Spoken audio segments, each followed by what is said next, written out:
Salut tout le monde et bienvenue sur fulltuts.com.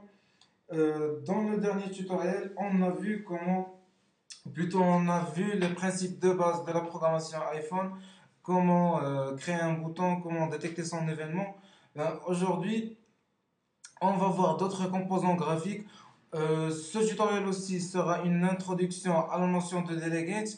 Ben, on commence. Alors, ce qu'on va faire en premier, on va créer bien sûr notre projet.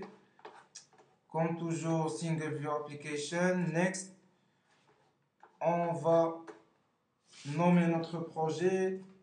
Test. Next, on sauvegarde notre projet. Et voilà notre projet créé. Alors, on va dans le fichier NIB. On affiche les composants graphiques qu'on a. On va utiliser par exemple un Progress View, un slider, quoi d'autre, un text field, un bouton et un label. En fait, ce qu'on va faire lors de cette vidéo, c'est qu'on va faire un peu le tour des composants graphiques qui sont les plus utilisés dans la programmation iPhone. Et voilà. Alors, ce qu'on va faire maintenant, c'est qu'on va déclarer les objets des composants graphiques qu'on vient d'ajouter dans le fichier NIB. Alors, on va dans le fichier .h. Bien sûr, comme on a vu la dernière fois, on déclare add property non-atomic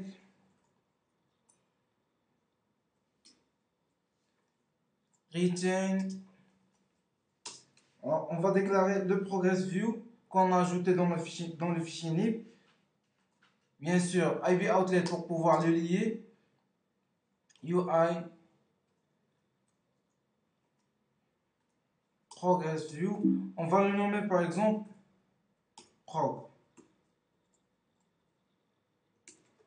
Et voilà. On va les synthétiser.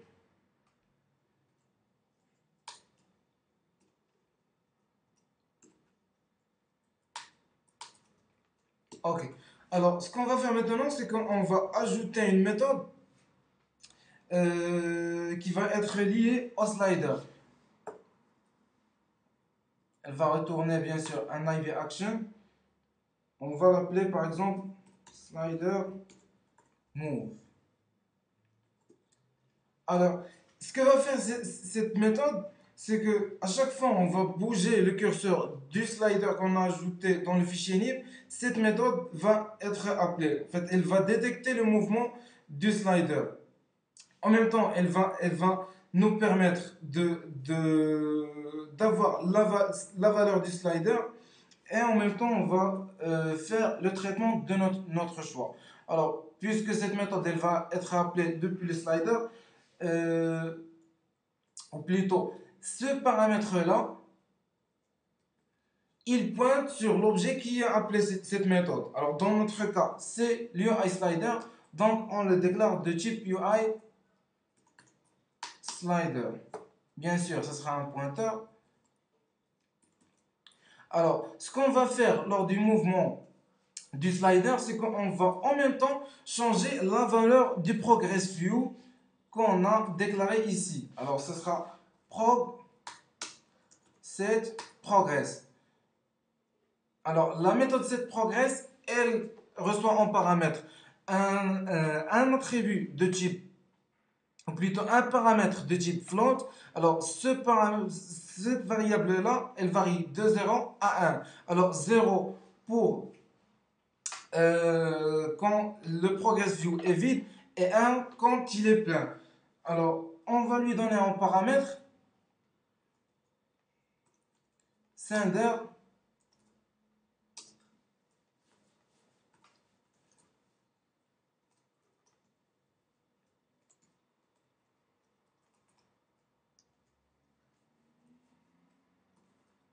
value. Alors, ce qu'on a donné à notre progress view en paramètre, c'est la valeur du slider. C'est-à-dire que le progress view, elle va bouger en même temps que le slider. Alors, ce qu'il nous reste à faire maintenant, c'est de lier ce qu'on a créé dans le fichier, dans notre classe à notre vue. Bien sûr, on va lier le progress view à l'objet pro qu'on a déclaré. Voilà. Alors maintenant, on clique droit sur le slider. Alors on trouve ici tous les événements qui concernent le slider. Le dernier événement, c'est value change. Alors, cet événement-là, il est appelé à chaque fois la valeur.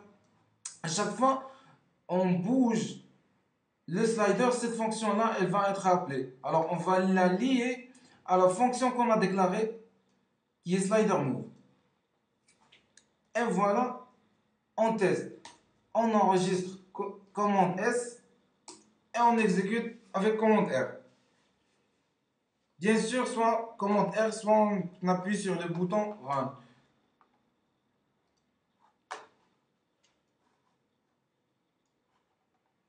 Et voilà. Alors, quand on change la valeur, quand on déplace le curseur du slider, la valeur du progress view, elle change en parallèle.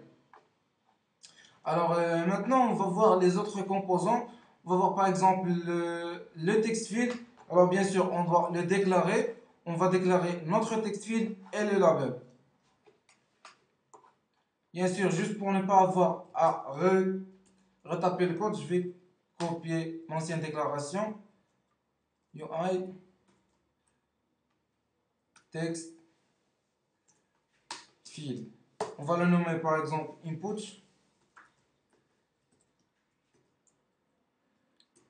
Le deuxième objet qu'on va déclarer, c'est UI label. On va le nommer par exemple lab. On va synthétiser ces deux objets-là, lab et input. Alors maintenant, on va créer une deuxième fonction qui va être appelée lors du clic sur le bouton qu'on a ajouté dans l'interface.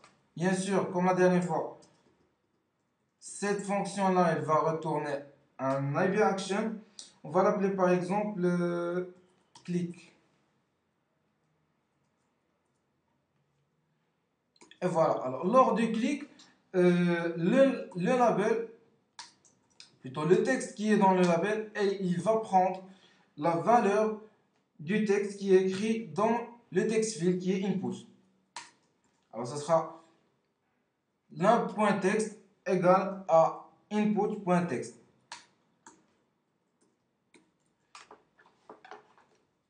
Bien sûr, on va lier ces valeurs-là à nos objets. On lie le text field à notre variable input. Alors, le label à notre variable lab et on lie l'événement touchUpInside à la fonction qu'on a créée qui est click.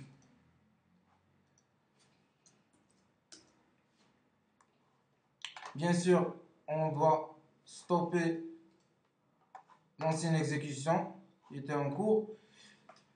Et voilà, alors maintenant, le texte qu'on va, par exemple, on va écrire salut. Alors, ce texte-là, quand on appuie sur le bouton, il va apparaître dans le label. Alors, remarquez ici que quand on appuie sur le bouton retour, on n'arrive pas à cacher le clavier. En fait, c'est tout à fait normal. Et cette mention-là, elle va nous amener à parler d'un point qui est très intéressant et qui est utilisé partout dans la programmation iPhone, qui est la délégation.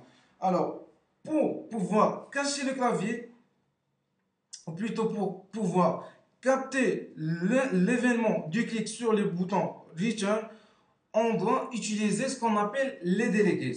Alors, c'est quoi un délégué? Un délégué, c'est tout simplement quand une classe, elle fait le travail d'une autre.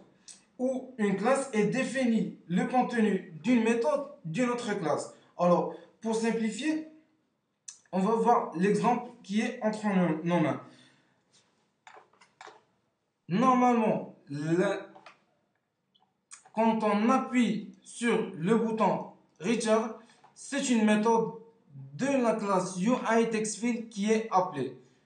Alors, pour pouvoir interpréter le clic, on doit définir le contenu de la méthode qui est à l'origine de UITextField dans notre classe. Alors, pour faire ça, on doit chercher la méthode et on doit la redéfinir. Alors, où va-t-on trouver cette méthode? On va la trouver dans la documentation. Alors, pour trouver les méthodes à redéfinir, on cherche le délégué de la classe en question. Alors, dans notre cas, c'est UI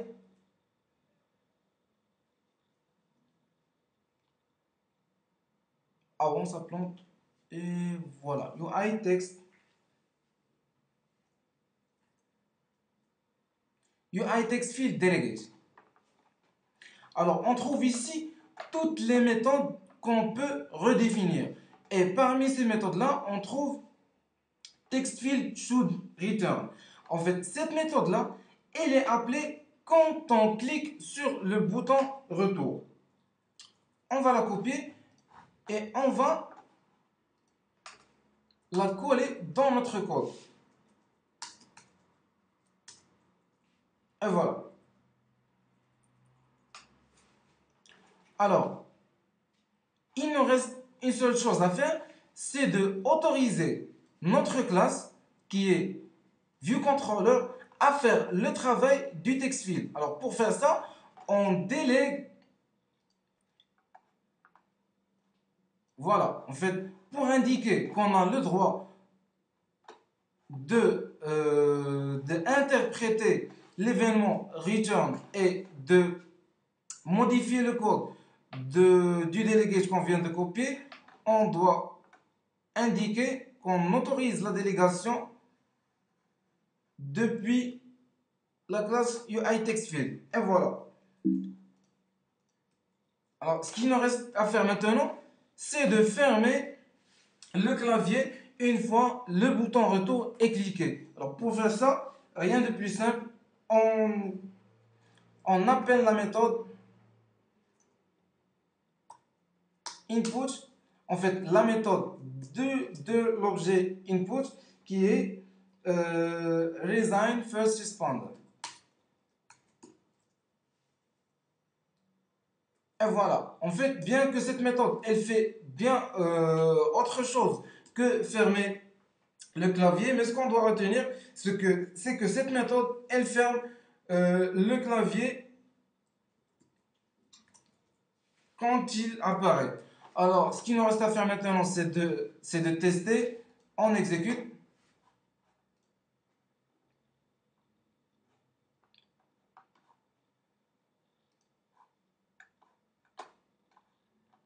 Et voilà. Alors, quand on ouvre maintenant le clavier et qu'on appuie sur le bouton retour, voilà.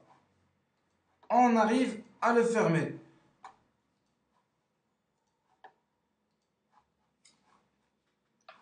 Et voilà. Dans cette vidéo, on a pu voir certains composants graphiques qui sont plus ou moins utilisés et qui sont les plus fréquents dans la programmation iPhone.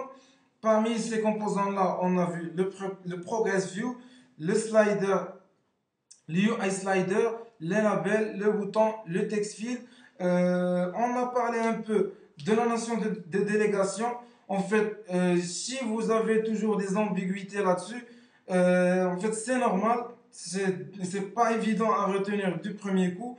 D'autant plus qu'on va parler de ça plus en détail dans le prochain tutoriel, surtout quand on va parler des table view. En fait, les table view utilisent à 100% la notion de délégation. Donc, si vous avez encore des questions, c'est pas grave. Avec la pratique et avec les prochains tutoriels, Je pense que la vision sera un peu plus claire. Ben, je vous dis à bientôt dans le prochain tutoriel et rendez-vous sur fulltits.com. Au revoir.